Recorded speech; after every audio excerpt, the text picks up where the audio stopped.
보겠습니다. 나는 집중력이 뛰어난 사람입니다. 오늘 예배가 약간 중간에 혼선이 있어서 여러분 좀 집중이 흩어진 것 같아요. 다시 한번 인사하겠습니다. 나는 집중력이 뛰어난 사람입니다. 시작. 나는 아멘. 요즘 여러분의 입에 어떤 단어가 많이 자리 잡고 있습니까?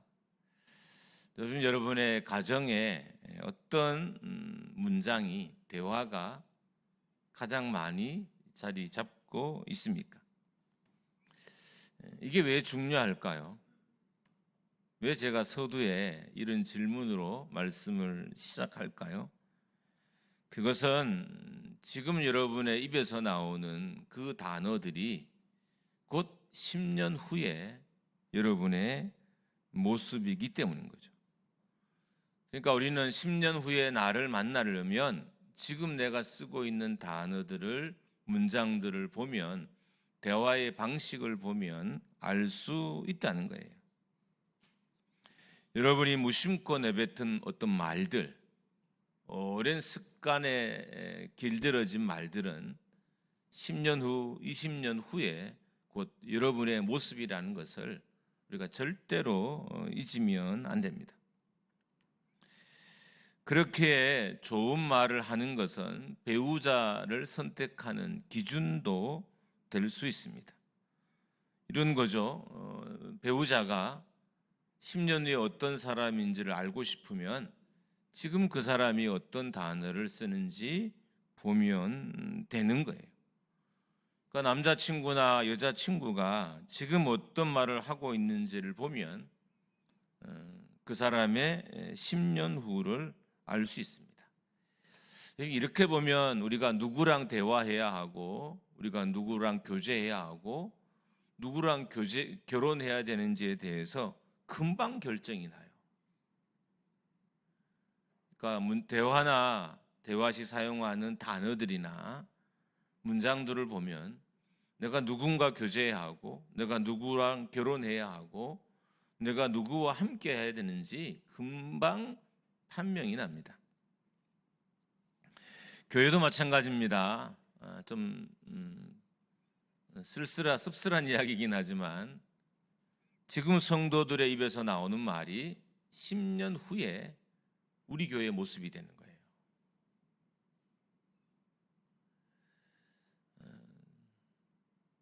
여러분, 저희가 이제 처음 왔을 때 제가 성도들에게 물은 말이 있었어요. 그때는 저희가 이제 워낙 자주 모이고 대화가 많을 때여서 또 워낙 사역 초기라서 어쨌든 많은 교제가 있을 때 있는데 제가 성도들에게 물은 적이 있어요. 우리 교회가 몇 명 정도 부흥했으면 좋겠습니까? 라고 물은 적이 있어요. 여러분 기억 혹시 나시나요? 거의 대부분이 200명이었고 제가 생각에는 한두 명인가 두세 명이 300명 이렇게 350명 이야기한 기억이 나요. 그때 우리는 무심코 한 말이지만 따지고 보면 어쩌면 우리 교회는 그 규모 안에 갇혀 있을 수도 있는 거죠. 그러니까 지금 내가 하는 말은 정말 중요한 말이 됩니다. 여러분이 모여서 어떤 이야기를 하는지를 보면 10년 후에 여러분의 모습이 되기도 하고요. 또한 우리 교회의 모습도 됩니다. 마찬가지로 여러분이 어떤 기도를 하냐에 따라서 10년 후에 여러분이 어떤지, 10년 후에 우리 교회가 어떤지도 알 수 있습니다. 여러분 미래가 궁금하시죠? 그래서 혹시 용한 곳도 찾아다니시죠? 눈동자를 이렇게 흔들리는 분들이 있는데 아마 용한 곳을 찾아다니시는 것으로 보입니다. 여러분 용한 곳 가지 마시고 저한테 오세요. 제가 가르쳐 드릴 수 있어요. 저는 여러분이 사용하는 언어를 16년 동안 들었잖아요. 그러니까 가르쳐 드릴 수 있어요. 굳이 여러분이 용한 곳을 찾아가지 않으셔도 저한테 오면 10년 후, 20년 후에 여러분이 어떤지 대략적인 것은 말씀드릴 수 있습니다. 그 사람이 지금 어떤 말을 하고 있는지, 그 사람이 지금 어떤 기도를 하는지를 보면 그 사람의 미래를 알 수 있습니다. 지금 여러분의 대화를 통해서 여러분의 어떤 미래가 그려지나요? 지금 여러분의 기도를 통해서 여러분의 어떤 미래가 그려지십니까? 문제가 하나 있어요. 사람들은 그러면 이런 설교를 들으면 이렇게 생각해요. 그러면 내가 대화를 바꾸면 되지. 그럼 내가 쓰는 말을 바꾸면 되지. 그럼 내가 기도를 바꾸면 되지. 문제는 대화나 기도가 쉽게 바뀌어지지 않는다는 거예요. 정말 정신 차리고 애를 쓰지 않으면 우리는 그냥 습관을 따라서 여전히 하던 기도를 또 반복하고 있고, 습관을 따라서 여전히 하던 대화의 방식이나 단어들을 그대로 쓰게 됩니다. 하루아침에 대화의 내용이나 또 대화의 방식이나 그리고 대화 때 사용하는 단어들이 바뀌어지지 않습니다. 쉽게 바꿀 수 있다면 우리의 미래도, 교회의 미래도 쉽게 바뀌어질 거예요. 근데 여러분, 교회의 미래들이 쉽게 바뀌어지던가요? 우리의 미래가 쉽게 바뀌어지던가? 안 바뀌어져요. 그는 그만큼 대화를 바꾸기가 어렵다는 의미인 거예요. 내가 쓰는 단어를 바꾸고 내가 하는 대화의 방식을 바꾸는 것이 너무 어렵다는 겁니다. 어떻게 보면 여러분과 저는 평생 단어에 내가 내뱉든 내 주변이 나에게 했든 부모가 나에게 했든 간에 어떤 단어나 문장에 갇혀져 사는 거예요. 만약에 절망적인 단어를 많이 들은 사람들은 절망에 갇혀 사는 거고, 긍정적인 단어를 많이 들은 사람은 긍정에 갇혀져 사는 거죠. 여러분은 지금 어떤 단어에 갇혀서 살고 계십니까? 어떤 사람은 안 돼, 어떤 사람은 못해, 어떤 사람은 왜, 어떤 사람은 괜히, 어떤 사람은 진짜, 어떤 사람은 지겨워, 우울해, 죽을 것 같아, 그게 아니라 최악이야, 나는 실패할 거야, 너 때문이야, 다들 그렇게 살아. 이런 단어나 문장에 우리가 갇혀 삽니다. 여러분도 한번 생각해 보십시오. 여러분이 지금 어떤 단어나 문장에 갇혀서 사는지. 여러분이 어떤 잘못된 좋지 않은 단어나 문장에 갇혀 산다는 것은 그것이 곧 여러분의 미래가 된다는 의미입니다. 정말 안타까운 것은 성도들조차도 신앙의 언어를 사용하지 못한다는 거예요. 긍정의 언어를 사용하지 못해요. 그래서 부정적인 언어, 불신앙의 언어, 어둠의 언어, 심지어 사탄의 언어에 갇혀서 사는 사람도 있습니다. 그러니까 성도인데 말은 사탄의 말을 하는 거죠.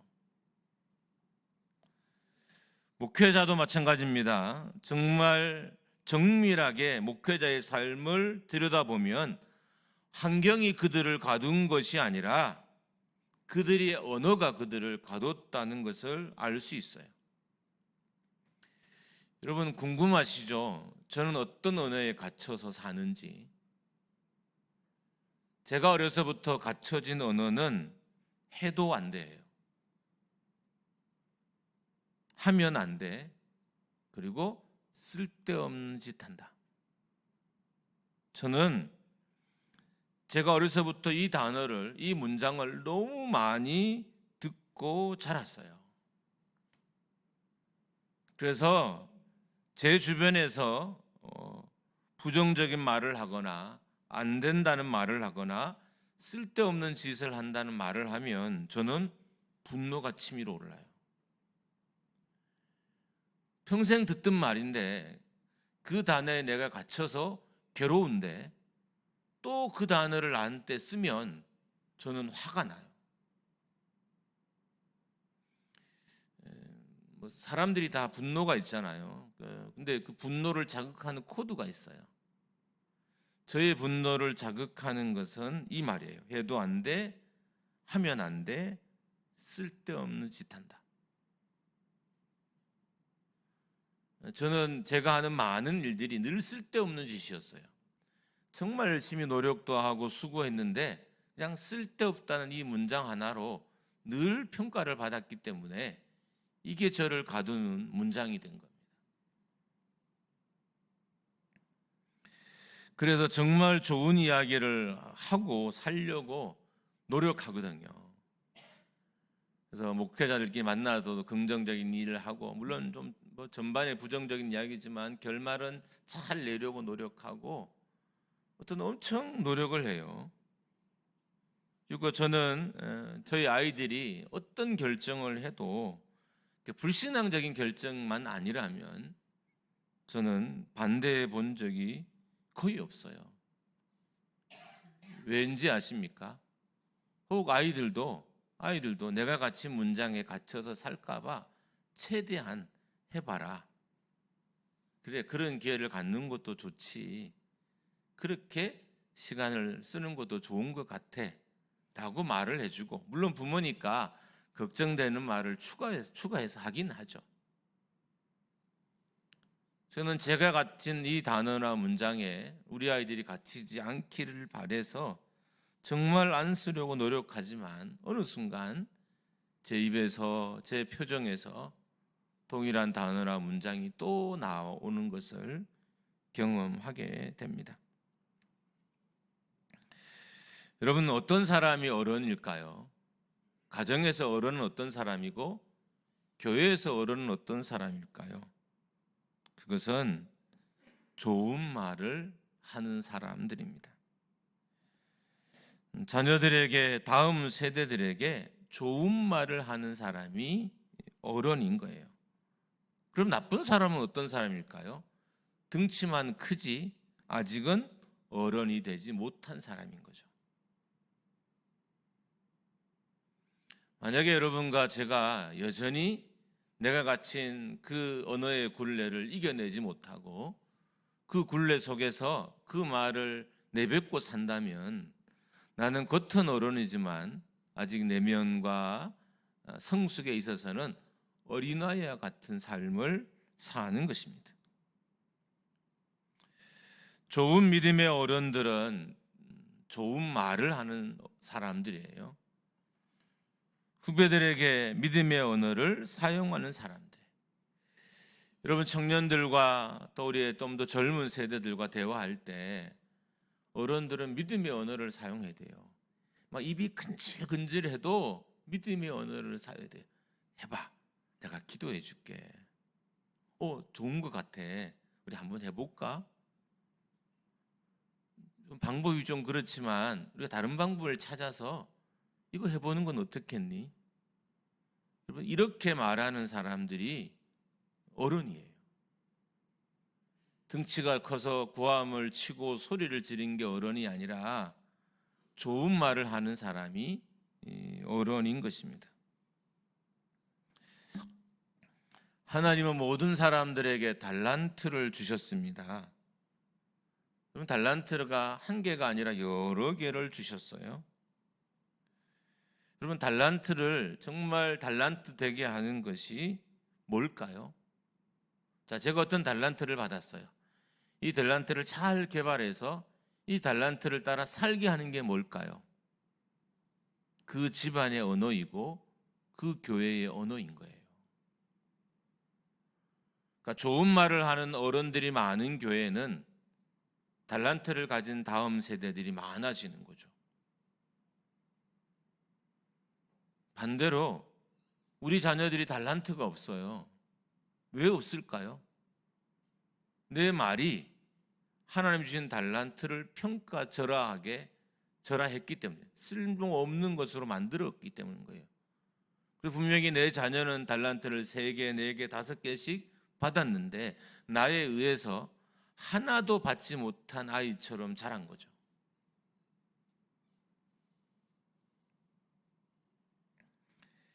좋은 아이는 좋은 부모에 의해서 만들어집니다. 좋은 성도도 좋은 목회자에 의해서 만들어지고요. 좋은 믿음의 어른들에 의해서 만들어집니다. 칭찬을 들어야, 긍정적인 언어를 들어야 달란트가 되고 수천 명을 먹이는 능력이 되는 거예요. 하나님 우리에게 달란트를 주실 땐 나 혼자 먹고 살라고 주신 게 아니에요. 수천 명, 수만 명을 먹이려고 달란트를 주셨어요. 근데 그 달란트를 쓸모없는 것으로 만든 장본이 우린 거죠. 여러분의 자녀들은 하나님이 태어날 때 많은 달란트를 주셨어요. 어쩌면 민족을 먹일 만한 달란트를 주셨을 수도 있어요. 근데 지금 그 아이가 자기 인생도 책임을 못 져요. 누구에 의해서? 우리에 의해서요.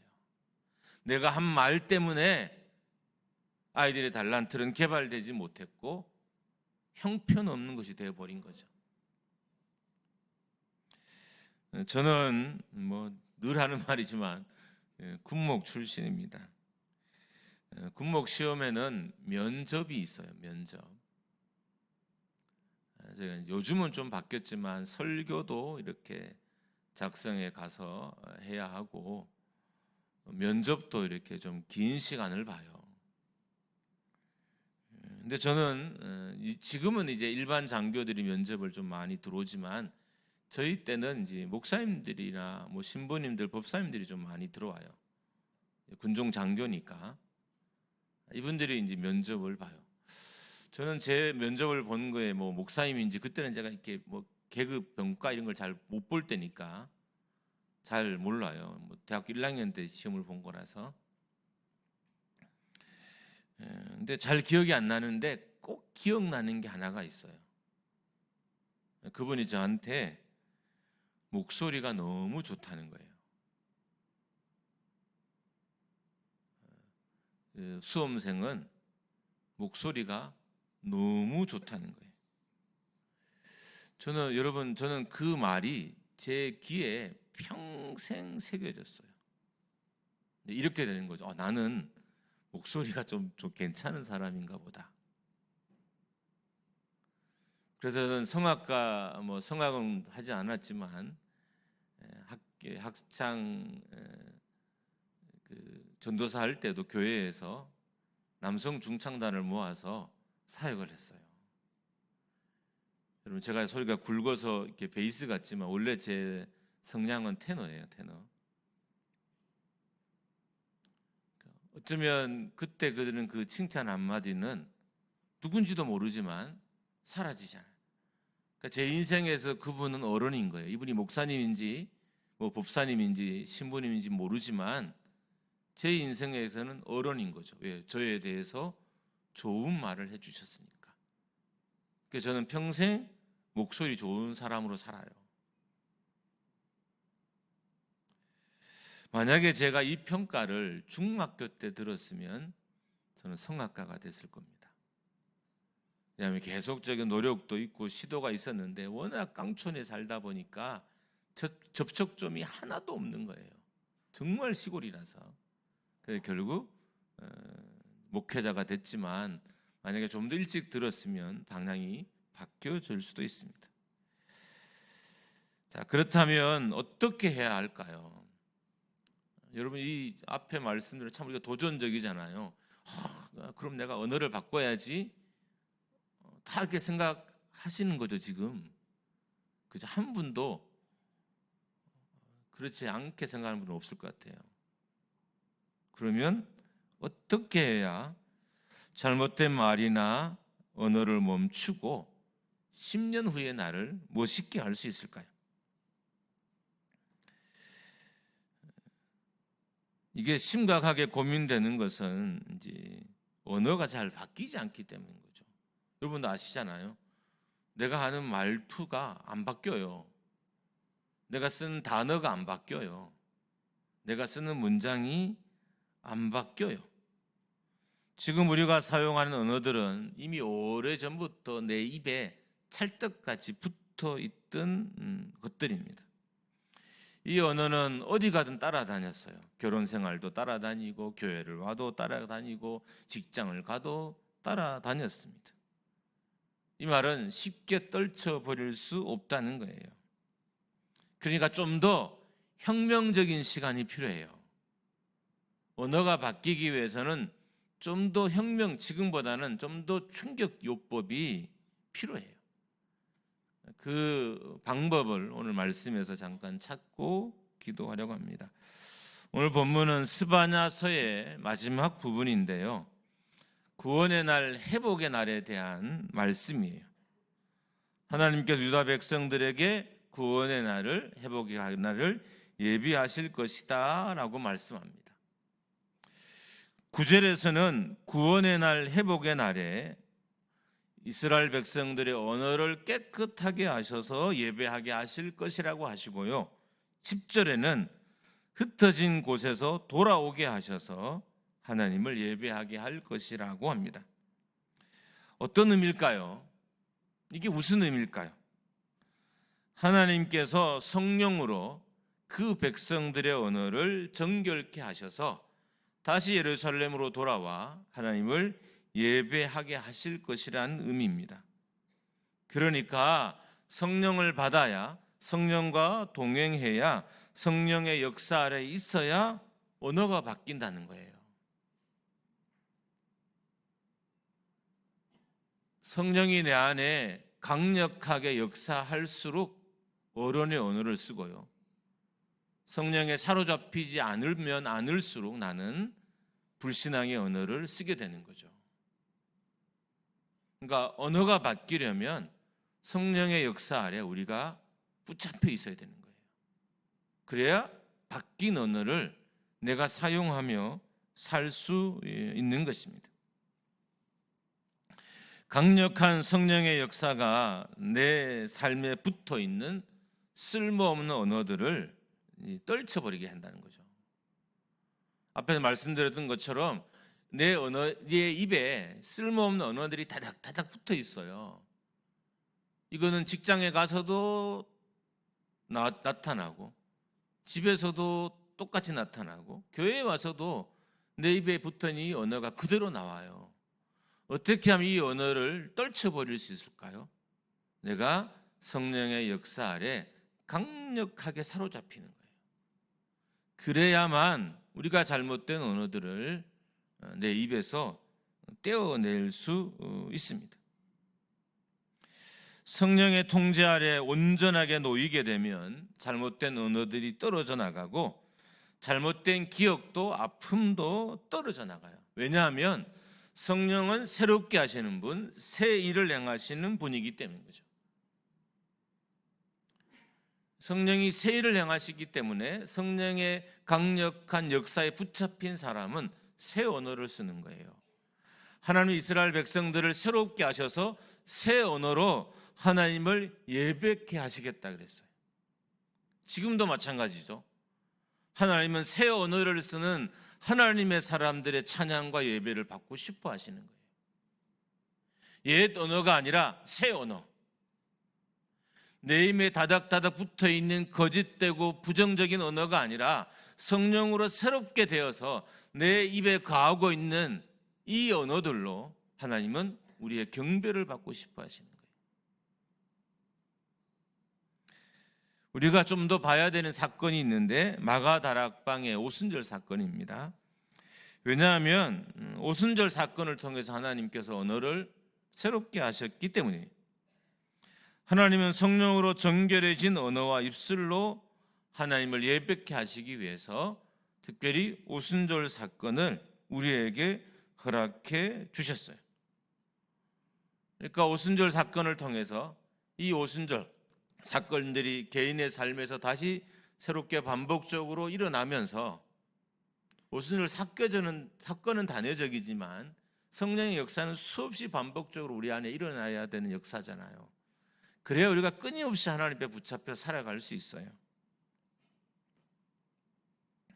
하나님은 성령의 역사로 말미암아 언어가 정결케 된 사람, 입술이 정결케 된 사람의 예배를 받으신다는 거예요. 여러분 한번 여러분이 한 주간에 쓴 단어들을 생각해 보세요. 이제 기억도 잘 안 나시죠? 생각해 보세요. 과연 그 입술로 하나님께 드리는 찬양을 하나님이 받으실까? 집도 아니고 그냥 뭐 이렇게 직장은 뭐 그렇다 치고, 그럼 교회, 내가 한 주간 교회에서 쓴 언어들로 하나님을 예배할 때 하나님이 과연 내 예배를 받으실까? 생각해 보십시오. 하나님 왜 오순절 사건을 허락해 주셨냐 하면 여러 가지가 의미가 있지만, 저는 오늘 하나님이 그 백성의 언어를 새롭게 하셔서 새 언어로 하나님을 예배케 하고 찬양케 하기 위해서 오순절 사건을 허락하셨다라고 봅니다. 여러분, 언어가 정결케 돼야 언어가 능력이 되고, 언어가 정결케 돼야 헌신과 작정의 언어를 할 수 있어요. 여러분, 지금 우리 교회에 헌신과 작정의 언어가 많이 사라졌어요. 한번 생각해 보세요. 지금 여러분의 입술에 헌신의 언어가 있는지, 작정의 언어가 있는지. 내가 30일 새벽 기도를 해야 되겠다. 내가 교회에 이걸 섬겨야 되겠다. 이걸 내가 이렇게 감당해야 되겠다. 물론 그렇게 귀하게 섬긴 분도 있지만, 그래도 많이 없어진 건 이것도 사실이에요. 우리가 성령으로 우리의 입술이 새롭게 되어야 헌신과 작정의 언어도 우리가 쓸 수 있게 됩니다. 그래야 하나님이 기뻐하신 예배를 드릴 수 있습니다. 언어가 바뀌지 않으면 하나님을 온전히 예배할 수 없게 됩니다. 성령으로 새롭게 함을 받아야, 성령의 강력한 역사 아래 있어야, 성령의 통제 아래 있어야, 성령의 붙들림 속에 우리가 살아야 새 언어로 하나님을 예배할 수 있습니다. 오순절 사건을 조금 다른 관점에서 보면, 하나님은 바벨탑 사건을 통해서 오염된 언어를 새롭게 하셨어요. 오늘 본문과 연결시키면 새 언어로 하나님을 예배케 하시기 위해서 하나님이 오순절을 허락하신 것입니다. 그러니까 여러분의 입술에는 이 새 언어가 있어야 돼요. 새 언어는 성령 아래 있는 사람이, 성령의 강력한 통치 아래 있는 사람이, 성령의 붙들림 아래 있는 사람들이 쓸 수 있는 언어입니다. 스바냐서는 또한 심판과 고난의 형벌로 성도의 입술이 깨끗해진다라고 말한 거예요. 그러니까 우리가 받는 고난, 우리가 받는 심판, 우리가 받는 형벌이 우리의 언어를 변화시킨다는 거예요. 그런데 좀 생각해 보면 일반적으로는 안 그렇잖아요. 일반적으로는 어떤 일이 벌어져요? 고난을 겪은 사람은 입술이 거칠어요. 사는 게 힘들었던 사람들은 입술이 거칠어요. 그래서 조금 힘든 상황이 나오면 이 거친 언어가 그냥 막 입에서 쏟아 부어져요. 그럼 우리가 어떻게 해석해야 될까요? 고난을 겪되 고난을 믿음으로 통과해야 새로운 언어를 쓸 수 있다는 의미예요. 고난을 성령으로 통과해야 내가 새로운 언어를 사용할 수 있다는 거예요. 왜냐하면 고난을 통해서 우리의 언어에 하나님의 계획이 들어오기 때문에, 고난을 통해서 우리의 언어에 하나님의 섭리와 사랑이 들어오기 때문인 거예요. 그래서 언어가 바뀌는 거예요. 고난을 믿음으로 통과하지 못하면 고난을 통해서 하나님의 사랑도 섭리도 계획도 나의 삶에 들어오지 않아요. 여러분이 고난을 잘 통과했다는 건 어떤 의미냐 하면, 고난을 통과했더니 하나님의 계획이 내 안에 싹이 터요. 고난을 잘 통과하신 분들이에요. 고난을 잘 통과했더니 내 안에 하나님의 일하심들이 발견되어져 가요. 이게 고난을 잘 통과한 사람들의 특징입니다. 하나님의 최종 목표는 하나님을 온전히 예배케 하는 거예요. 우리의 향한 최종 목표. 온전한 예배자가 되게 하는 것이 우리를 향한 하나님의 최종 목표예요. 예배는 성령으로 그 언어가 새롭게 된 사람들, 그 사람이 하는 찬양과 그 사람들이 하는 고백과 그 사람들이 하는 기도로 채워져야 온전한 예배가 돼요. 그리고 이 온전한 예배는 우리가 천국에 입성할 때 우리가 최종적으로 드리게 됩니다. 이제 말씀을 마무리합니다. 사람들은 좀 더 좋은 교회를 찾습니다. 좋은 교회는 언어가 좋은 교회예요. 이 좋은 언어는 성령의 언어이고 성령의 장악된 언어이고 성령이 사용하신 언어이고 성령이 일하신 언어예요. 그러니까 한 교회가 좋은 언어를 쓴다는 것은 지금 성령이 그 교회 안에 일하고 계시다는 거죠. 성도가 좋은 언어를 쓴다는 건 성령이 그 성도 안에 지금 일하고 계신다는 것을 증명하는 것입니다. 지금 여러분의 가정이 사용하는 언어는 10년 후에 여러분의 가정이 될 겁니다. 지금 우리 교회가 사용한 언어는 10년 후에 우리 교회가 될 것입니다. 지금 내가 사용한 언어는 10년 후에 나의 삶이 될 것입니다. 믿음의 어른들은, 교회의 어른들은 나이가 많은 사람이 아니에요. 좋은 언어를 사용하는 사람들입니다. 말씀드렸잖아요. 목소리 참 좋다는 말에 저는 평생 제 목소리에 대한 자부심으로 평생을 살았어요.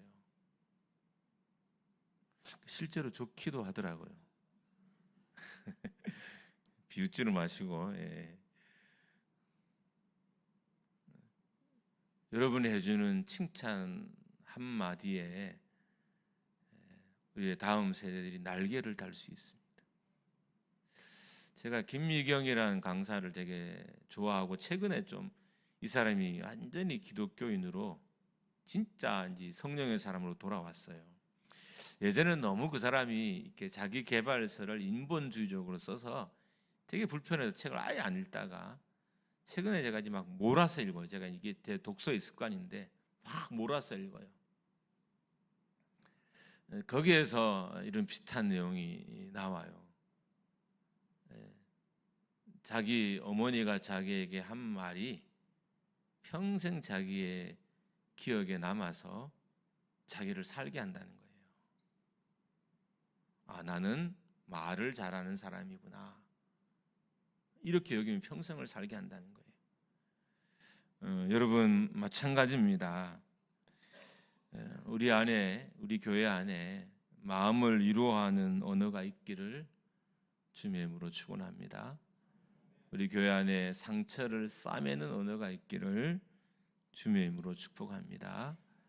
우리 안에 희망을 갖게 하는 언어가 우리 교회 안에 가득하기를 주님의 이름으로 축원합니다.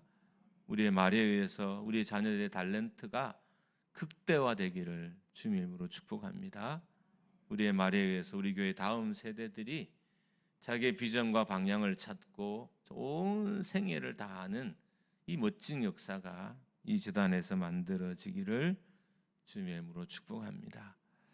이제 찬양하고